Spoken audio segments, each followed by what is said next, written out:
4. The handling of a motion. The handling of a motion varies in certain details according to conditions.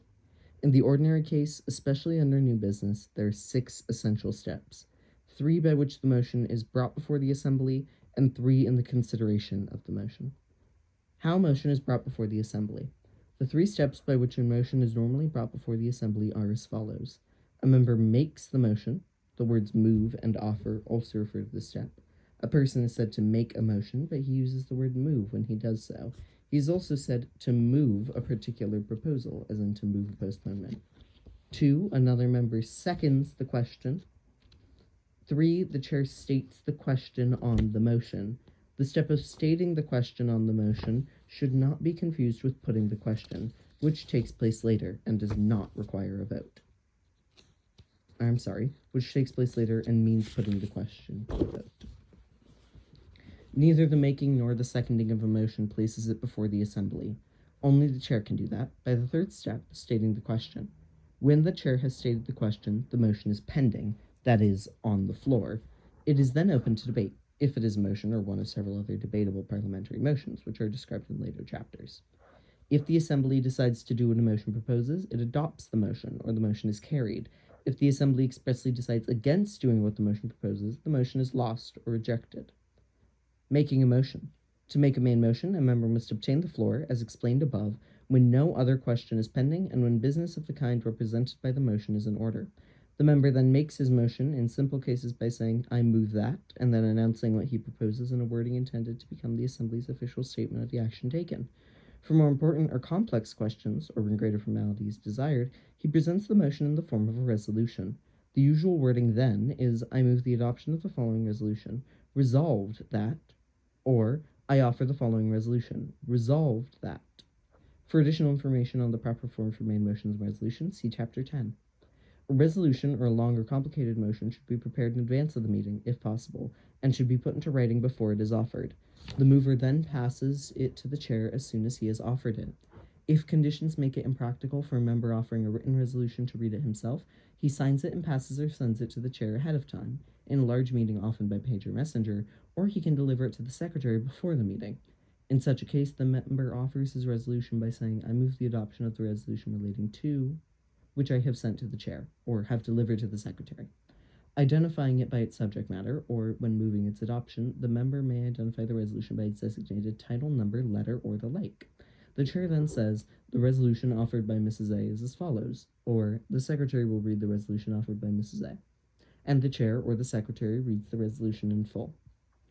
If the text of the resolution or motion has been distributed to the members in advance, however, it need not be read when moved. As soon as a member has made a motion, he resumes his seat. He will have the right to speak first in debate if he wishes, after the chair has stated the question. If the motion has not been heard or is not clear, another member can ask that it be repeated, which the chair can request the maker or the secretary to do, or can do himself. Under parliamentary procedure, strictly speaking, discussion of any subject is permitted only with reference to a pending motion. When necessary, a motion can be prefaced by a few words of explanation, which must not become a speech. Or a member can first request information, or he can indicate briefly what he wishes to propose and can ask the chair to assist him in wording an appropriate motion. In general, however, when a member has obtained the floor while no motion is pending, unless it is for a specified purpose, such as to ask a question, he makes a motion immediately. Any desired improvements upon the member's proposal can be accomplished by several methods after the motion has been made. For a summary, see 10:29 through 30. For a member to begin to discuss a matter while no question is pending without promptly leading to a motion implies an unusual circumstance and requires permission of the assembly, see 33:22. In addition to obtaining the floor in larger assemblies, this rule requires firm enforcement. In smaller meetings, it may sometimes be relaxed with constructive effect if the members are not accustomed to working under the standard rule. Unless the assembly has has specifically authorized that a particular subject be discussed while no motion is pending, however, such a discussion can be entered into only at the sufferance of the chair or until a point of order is made. And in the latter case, the chair must immediately require that a motion be offered or the discussion cease. The general rule against discussion without a motion is one of parliamentary procedure's powerful tools for keeping business on track, and an observance of its spirit can be an important factor in making even a very small meeting rapidly moving and interesting. In the very early Note, in the very early development of parliamentary procedure, A presiding officer was expected to distill from the debate the essence of the motion and, in conclusion, take a vote on that motion. It was found in the House of Lords in England that, when there was no definite motion pending, it was not possible to tell whether debate was germane, and the debate itself often became discursive and lengthy. In addition, the presiding officer might not digest the debate into a motion in a way satisfactory to most of the members. In such a case, there was little opportunity to put the motion in proper form before voting, since the chair's formulation of it occurred at the conclusion. Back to reading. Seconding a motion. After a motion has been made, another member who wishes it to be considered says, "I second the motion," or "I second it," or even "second," without obtaining the floor, and in small assemblies without rising. Note, motions need not be seconded in a small border committee. Back to reading. In large assemblies, and especially in those where non-members may be seated in the hall, the seconder stands and, without waiting to be recognized, states his name, with other identification if appropriate, and says, "Mr. President," or "Mr. Chairman, I second the motion." In some organizations, especially labor unions, the word "support" is used in place of "second." If no member seconds the motion, the chair must be sure that all have heard it before proceeding to other business. In such a case, the chair normally asks, "Is there a second to the motion?" In a large hall, he may repeat the motion before doing so. Or, if a resolution was submitted in writing and read by the chair of the secretary rather than by the mover, as described in 4.5, the chair may say, "Miss A has moved the adoption of the resolution just read. Is there a second to the resolution?" Or, if the text of the resolution has been distributed to the members in advance and was moved without being read, the chair may say, for example, "Miss A has moved the adoption of the resolution relating to as printed. Is there a second to the resolution?" If there is still no second, the chair says, "The motion or resolution is not seconded," or, "Since there is no second, the motion is not before this meeting." Then he immediately says, "The next item of business is," or, if appropriate, "Is there any further business?" A second merely implies that the seconder agrees that the motion should come before the meeting, and not that he necessarily favors the motion. A member may second a motion, even if using the word "support" as indicated above, because he would like to see if the assembly go on record as rejecting the proposal, if he believes a vote on the motion would have such a result.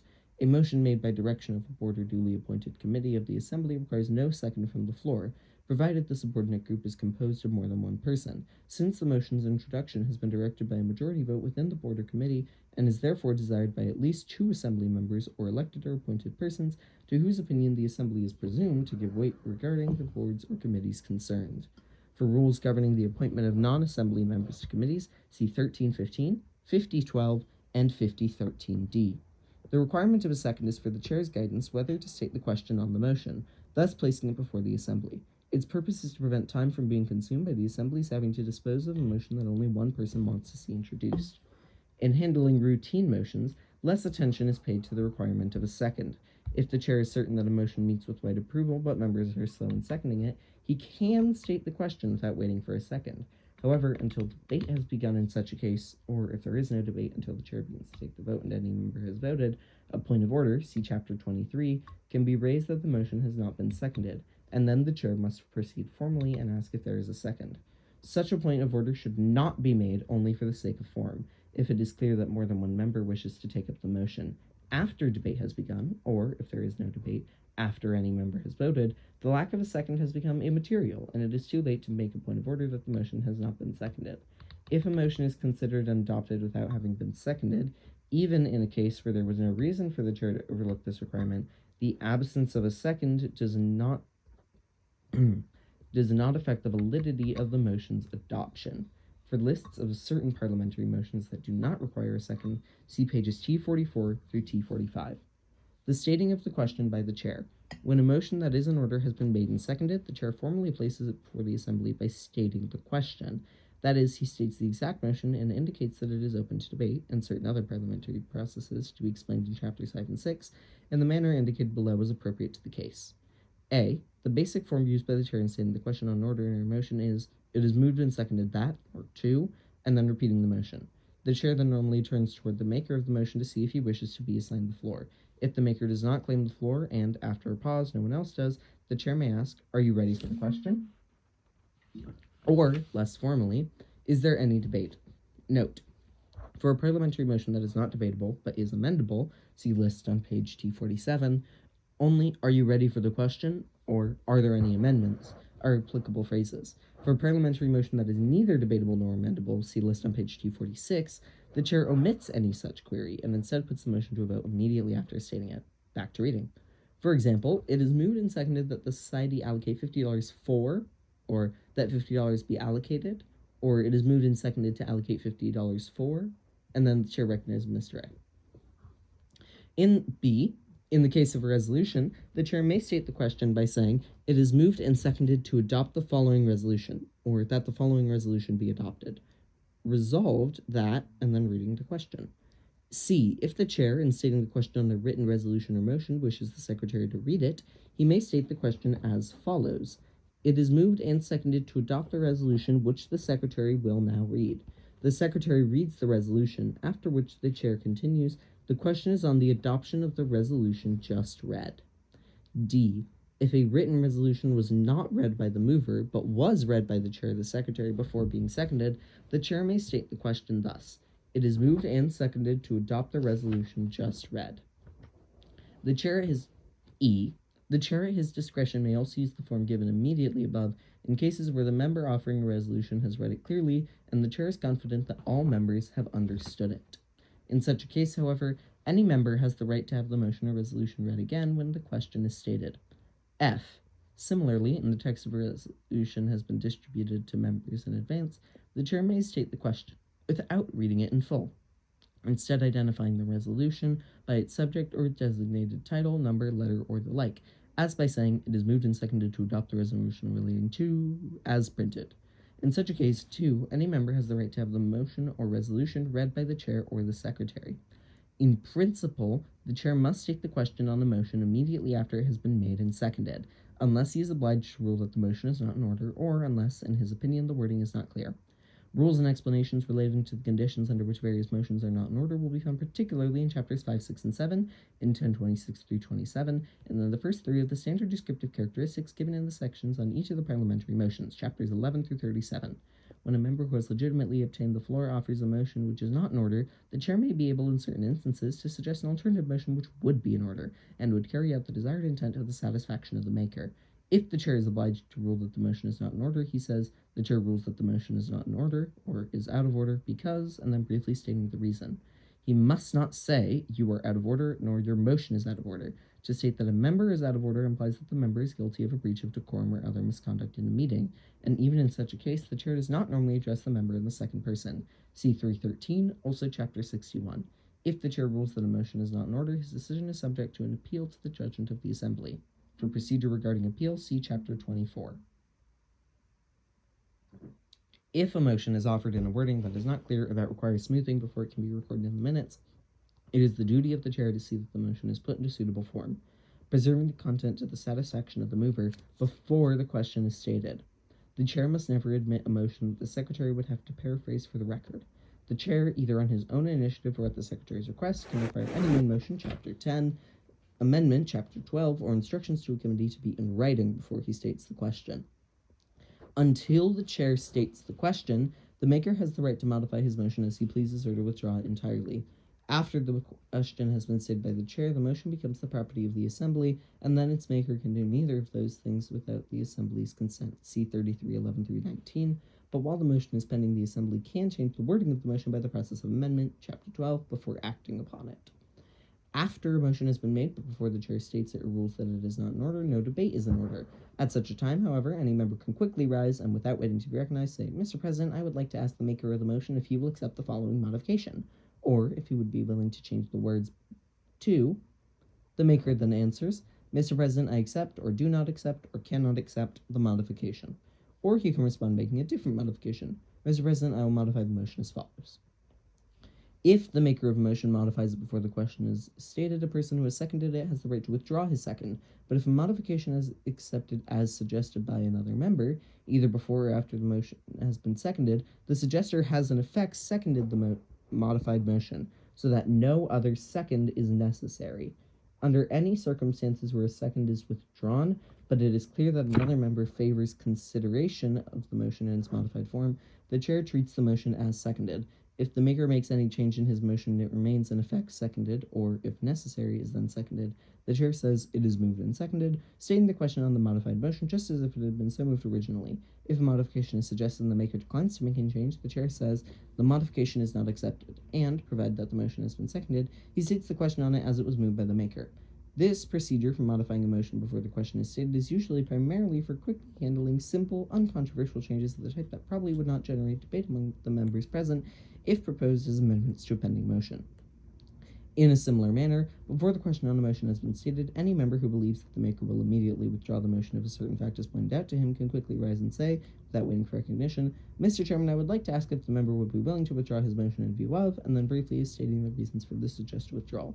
The maker responds, "I withdraw," or decline to withdraw the motion. If the maker withdraws his motion, the chair says the motion is withdrawn and proceeds to the next business. If the purpose of the withdrawal was to deal with a more urgent matter first, the chair immediately recognizes the appropriate member to bring it up. If the maker is unwilling to withdraw his motion, the chair says the member declines to withdraw his motion. And if the motion has been seconded, he then states the question. Before the question is stated, no debate may accompany suggestions that a motion be modified or withdrawn. Time can often be saved, however, by brief informal consultation, which the chair has discretion to permit, provided that he or she is careful to see that it does not develop into an extended colloquy between members or take on the semblance of debate. The chair can frequently maintain the necessary control over such informal consultation by standing while it takes place, in contrast to the rule that he may remain seated during debate and thus would obstruct his view of the members. See 47.9. The considerations of a main motion. Basic steps. Once a main motion has been brought before the assembly, through the 3 steps described above, there are 3 further basic steps by which the motion is considered in the ordinary and simplest case, unless it is adopted by unanimous consent, as explained in 458 through 63. These normal steps are as follows. Members debate the motion, unless no member claims the floor for that purpose. 2, the chair puts the question, that is, puts it to a vote. And 3, the chair announces the result of the vote. In addition, while the motion is open to debate, the assembly may wish to take a number of actions as part of the motion's consideration, which can themselves be the subject of certain parliamentary motions, as explained in chapters 5 and 6. In the following description of the 3 principal steps in the consideration of a main motion, it is assumed that none of these other motions are introduced. Debate on the question. Immediately after stating the question, the chair turns toward the maker of the motion to see if he wishes to be assigned the floor first in debate, to which the maker has the right if he claims it before anyone else has been recognized, even though others may have risen and addressed the chair first. A member who desires to speak in debate must obtain the floor as described in 330 through 35. In assigning the floor, the chair follows the rules explained in the same paragraphs in chapter 42. In the debate, each member has the right to speak twice on the same question on the same day. Note, for procedures where greater freedom of debate is desired, see chapters 15 and 52, back to reading, but cannot make a second speech on the same question so long as any member who has not spoken on that question desires the floor. A member who has spoken twice on a particular question on the same day has exhausted his right to debate that question for the day. Without the permission of the assembly, no one can speak longer than permitted by the rules of the body, or in a non-legislative assembly that has no rule of its own relating to the length of speeches, longer than 10 minutes. Debate must be confined to the merits of the pending question. Speakers must address their remarks to the chair, maintain a courteous tone, and, especially in reference to any divergence of opinion, avoid interjecting a personal note into debate. To this end, they must never attack or make any allusion to the motives of members. As already noted, speakers should refer to offices only by title and should avoid the mention of other members' names as much as possible. Except in committees and small boards, the presiding officer does not enter into discussion of the merits of pending questions, unless in rare instances he leaves the chair until the pending business has been disposed of, as described in 43:29 through 30. While members are speaking in debate, the presiding officer normally remains seated unless the view between him and the members would be obstructed. In the latter case, he should step back slightly while a member is speaking. Although the presiding officer should give close enough attention to each speaker's remarks during debate, he cannot interrupt the person who has the floor so long as that person does not violate any of the assembly's rules and no disorder arises. The presiding officer must never interrupt a speaker simply because he knows more about the matter than the speaker does. The presiding officer cannot close debate so long as any member who has not exhausted his right to debate desires the floor except by order of the assembly, which requires a 2/3 vote. See chapters 15, 16, and 43. For additional rules and information related to debate, see chapter 43. Putting the question. When the debate appears to have closed, the chair may ask, "Are you ready for the question, or is there any further debate?" If no one then rises to claim the floor, the chair proceeds to put the question. That is, he puts it to a vote once more, making clear the exact question the assembly is called upon to decide. If the chair's wording of the question is erroneous, a point of order may be made until any member has actually voted. Except as it may be corrected in response to such a point of order, the exact wording the chair uses in putting the question is definitive, and the wording in the minutes must be the same. Where there is any possibility of confusion, the chair, before calling for the vote, should make sure that the members understand the effect of an aye vote and the effect of a no vote. In putting the question, the chair stands, except in a small board or a committee, and should especially project his voice to be sure that all are aware that the vote is being taken. The vote on a motion is normally taken by voice, or as explained in the note below, viva voce, back to reading, unless, under certain conditions, it is taken by rising, or sometimes in committees or in small boards or other very small assemblies by a show of hands. In putting the question by any of these methods, the chair calls first for the affirmative vote, and all who wish to vote in favor of the motion so indicate in the manner specified.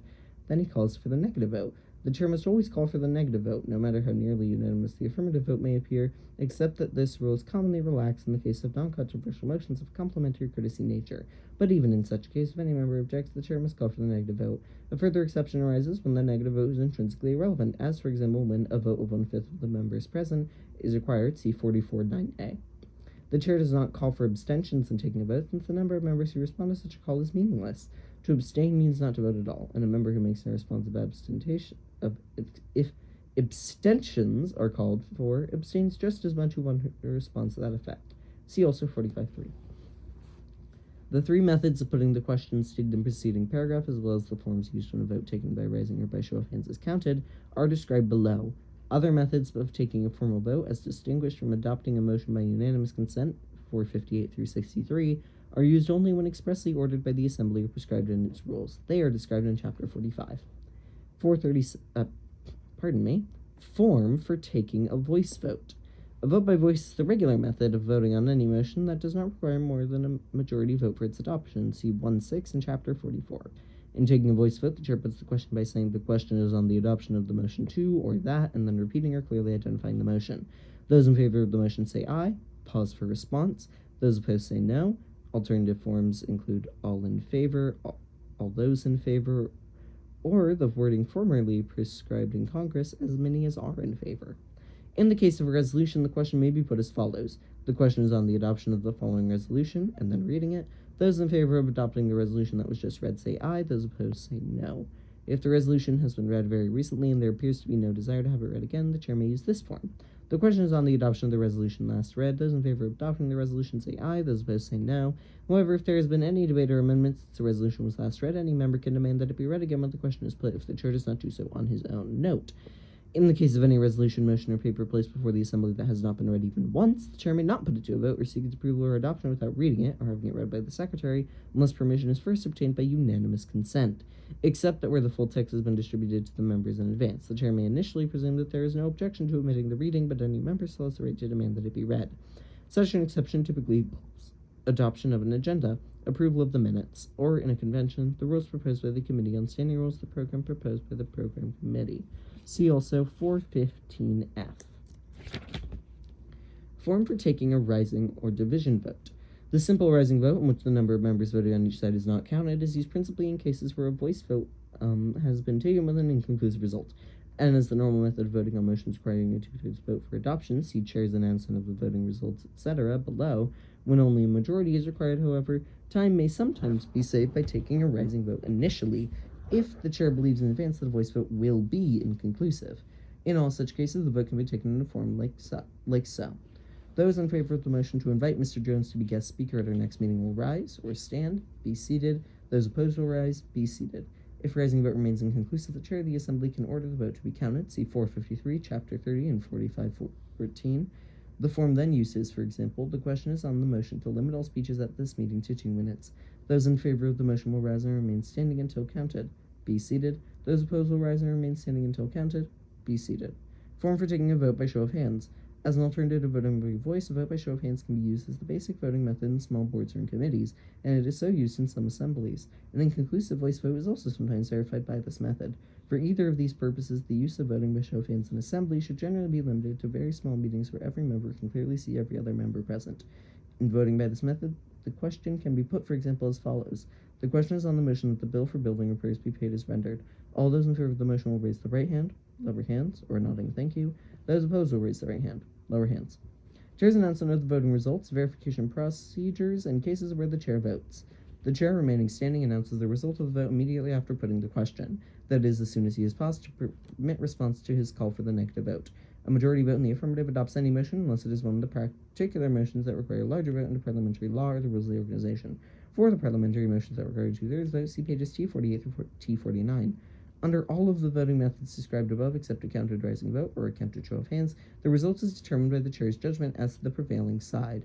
which it is in his duty in doubtful cases to verify beyond reasonable doubt and to the satisfaction of the members by the procedures described below.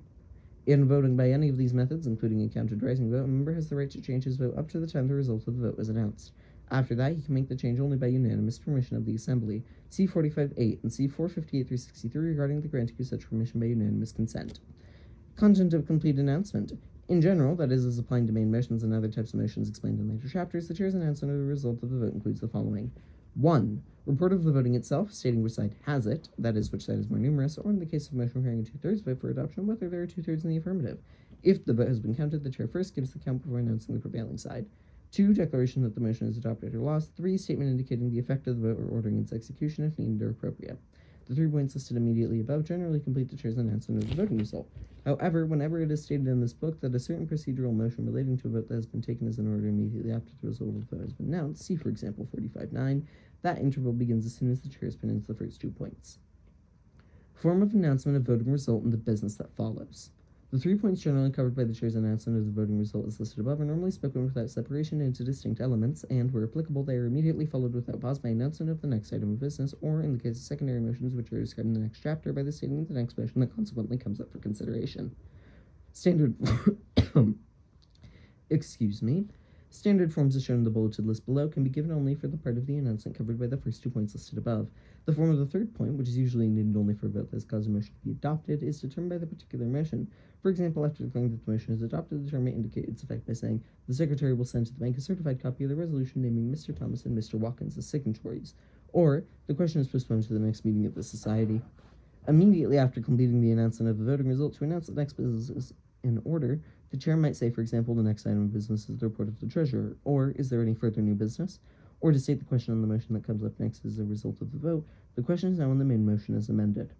The full sequence of announcing the voting result and the business that follows is frequently illustrated in the subsection Form and Example in the sections covering the parliamentary motions in chapters VI through IX, and in 1038 through 43 it is applied to the main motion. Depending on the voting method and the vote required for adoption of the motion, the chair makes a standard portion of the announcement, covering the first 2 numbered points as listed in 443 as follows. A. For a voice vote, the ayes have it and the motion is adopted or agreed to or carried. Note, the ellipsis points, dots before and after each form indicate that it follows immediately after the putting of the question, and is immediately followed by the remainder of the announcement of the result, as described above. Back to reading, or the noes have it and the motion is lost. B. For a rising vote uncounted, or a vote by show of hands, the affirmative has it and the motion is adopted, or the negative has it and the motion is lost. C. For a rising vote or show of hands on which a count has been ordered, there are 32 in the affirmative and 30 in the negative, the affirmative has it and the motion is adopted, or there are 29 in the affirmative and 33 in the negative has it and the motion is lost. D. For a motion requiring a 2/3 vote for adoption where an uncounted rising vote is conclusive, there are 2/3 in the affirmative and the motion is adopted, or there are less than 2/3 in the affirmative and the motion is lost. E. For a motion requiring a 2/3 vote for adoption where a count of the vote is taken, there are 51 in the affirmative and 23 in the negative. There are 2/3 in the affirmative and the motion is adopted, or there are 48 in the affirmative and 26 in the negative. There are less than 2/3 in the affirmative and the motion is lost. F. When the chair votes where his vote will affect the result, see below. There are 35 in the affirmative and 35 in the negative. The chair votes in the affirmative, making 36 in the affirmative and 35 in the negative, so that the affirmative has it and the motion is adopted. Or there are 39 in the affirmative and 38 in the negative. The chair votes in the negative, making 39 in the affirmative and 39 in the negative, so that there is less than a majority in the affirmative and the motion is lost. G. When the chair votes where his vote will affect the result in the motion requiring a 2/3 vote for adoption, there are 59 in the affirmative and 30 in the negative. The chair votes in the affirmative, making 60 in the affirmative and 30 in the negative, so that there are 2/3 in the affirmative and the motion is adopted. Or there are 60 in the affirmative and 30 in the negative. The chair votes in the negative, making 60 in the affirmative and 31 in the negative, so that there are less than 2/3 in the affirmative and the motion is lost. Verifying an inconclusive vote. A voice vote, or in larger meetings even a vote by show of hands, may sometimes be inconclusive, either because the voting is close or because a significant number of members have failed to vote. If the chair feels the members may question a somewhat close result of which he is reasonably convinced, he can first say, the ayes, or the noes, seem to have it. The chair then pauses, and any member who doubts the result is thus invited to demand verification of the vote by a division, as explained below. If no member makes such a demand or states that he doubts the result, the chair continues, the ayes have it, as shown above.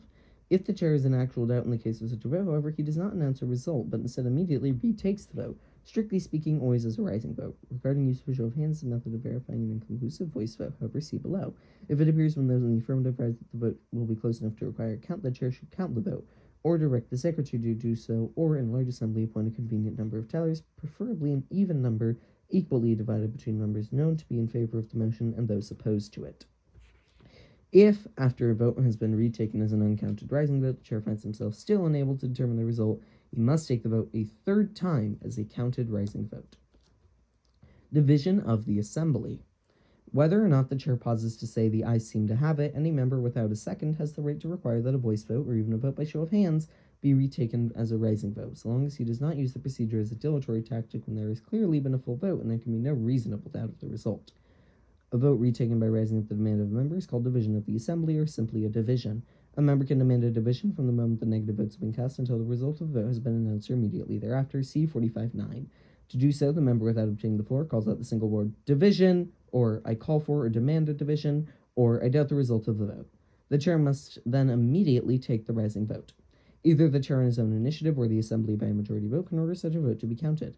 If a division appears doubtfully close and the chair does not order a count, a member, as soon as the chair has announced the result, can rise and address the chair, and is entitled to preference and recognition for the purpose of moving that the vote be counted.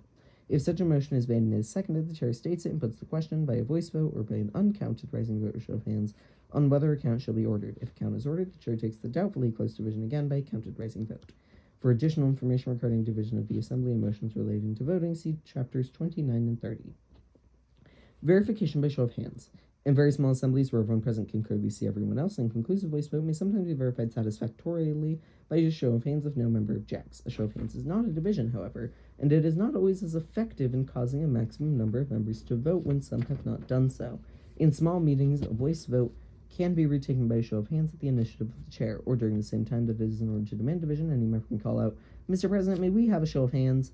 In either case, any other member still has the right to demand division, which requires the chair to take a rising vote. The chair can also immediately take a rising vote in response to a request for a show of hands. Chair's vote is part of the announcement where it affects the result. If the presiding officer is a member of the assembly or voting body, he has the same voting right as any other member, except in a small board or committee, however, unless the vote is secret, that is, unless it is by ballot, chapter 45, the chair protects his impartial position by exercising his voting right only when his vote would affect the outcome, in which case he can either vote and thereby change the result, or he can abstain. If he abstains, he simply announces the result with no mention of his own vote. In a counted rising vote, or count of hands, on a motion requiring a majority for adoption, the outcome will be determined by the chair's actions in cases where, without his vote, there is a tie, or B, one more in the affirmative than the negative. Note, for a discussion of the conditions under which the chair's vote affects the result in the case of motions requiring a 2/3 vote for adoption, see 44.12. Back to reading. Since a majority in the affirmative is necessary to adopt the motion in the case mentioned, a final result in the form of a tie rejects it. When there is a tie without the chair's vote, the chair can vote in the affirmative, and such a vote adopts the motion. But if the chair abstains from voting, the motion is lost. When there is one more in the affirmative than in the negative without the chair's vote, the motion is adopted if the chair abstains, but if he votes in the negative, the result is thereby tied and the motion is lost. For additional information regarding the procedures used in voting, see chapters 44 and 45. Adoption of a motion or action without a motion by unanimous consent. In cases where there seems to be no opposition in routine business or on questions of little importance, time can often be saved with the procedure of unanimous consent, or as it was formerly also called, general consent. Action in this manner is in accord with the principle that rules are designed for the protection of the minority and generally need not be strictly enforced, and there is no minority to protect. Under these conditions, the method of unanimous consent can be used either to adopt a motion without the steps stating the question and putting the motion to a formal vote, or it can be used to take action without even the formality of a motion. To obtain unanimous consent in either case, the chair states that if there is no objection, or without objection, the action that he mentions will be taken. Or he may ask, is there any objection to? He then pauses, and if no member calls out I object, the chair announces that since there is no objection, the action is decided upon. If any member objects, the chair must state the question on the motion and allow any desired debate, unless it is an undebatable parliamentary motion, see chapter 6 and pages 246 to 247, and put the question in the regular manner. Or, if no motion has been made, the chair must first act, is there a motion to, and then state the proposed action. Or he must at least put the question, assuming such a motion. If an objection is made with reasonable promptness, even though the chair may have already announced the result as one of no objection, he must disregard such an announcement and proceed to state the question in the usual manner. Unanimous consent does not necessarily imply that every member present is in favor of the proposed action. It may only mean that the opposition, feeling it is useless to oppose or discuss the matter, simply acquiesces. Similarly, when a member responds to the chair's inquiry, is there any objection, with I object, he may not necessarily propose the motion itself. oppose the motion itself, but may believe that it is wise to take a formal vote under the circumstances. In other words, the objection is raised not by the proposed action, but to the actions being taken without a formal vote. No member should hesitate to object if he feels it is desirable to do so, but he should not object merely for dilatory purposes. If a member is uncertain of the effect of an action proposed for unanimous consent, he can call out, "I reserve the right to object," or "reserving the right to object." After brief consultation, he can then object or withdraw his reservation. The correction of minutes, 4110, is an example of business that is normally handled by unanimous consent. As a second example, assume that a speaker whose time has expired in debate on a motion asks for 2 additional minutes. If the chair thinks that all members will approve, he may handle the matter as follows. If there is no objection, the member's time will be extended 2 minutes. Since there is no objection, the member's time is extended 2 minutes. Is there any objection to the member's time being extended 2 minutes? The chair hears no objection, it is so ordered. Or particularly if no objection is anticipated, without objection, the member's time is extended 2 minutes. In cases where unanimous consent is already apparent, the chair may sometimes assume it. For example, if everyone is obviously absorbed in listening to a speaker who seems near the end of his remarks, the chair may allow him to conclude without interruption, although his time has expired. Whenever it is stated in this book that a certain action or the adoption of a certain motion requires a 2/3 vote, the same action can in principle also be taken by unanimous consent. If much hinges on the outcome, however, it is usually better to take a formal vote. Action by unanimous consent requires the presence of a quorum, just as for the transaction of business by any other method. Relation of other motions to the main motion. As already noted, the foregoing initial description of the handling of motions refers principally to the main motion, the basic form of motion by which business is brought up and by which the assembly takes substantive action. As also stated above, the consideration of a main motion can involve a number of other procedures not yet described, which are nevertheless in the nature of action by the assembly and are themselves properly the subject of motions. In the same way, there are a number of privileged motions, which are not associated with the main question, but can nevertheless be introduced while it is pending because they relate to certain urgent matters that may arise more in immediate determination at such a time. Except for interrupting consideration of the main motion, motions of this type have no direct effect on its disposition. Finally, there are motions by which the business can be brought before the assembly under a number of special circumstances involving an earlier question. For each of the permissible processes in all of these categories, there is evolved a particular motion with its own name and rules governing its use, resembling or differing from the main motion in varying degrees. All such derived forms of motions proposing procedural steps specifically defined in parliamentary law are loosely referred to for descriptive purposes in this book as parliamentary motions. The next chapter contains a brief statement of the purpose of each of the parliamentary motions, together with an explanation of the classes into which all motions are divided. The main motion is more fully treated in Chapter 10, as are each of the other motions in Chapters 11 through 37.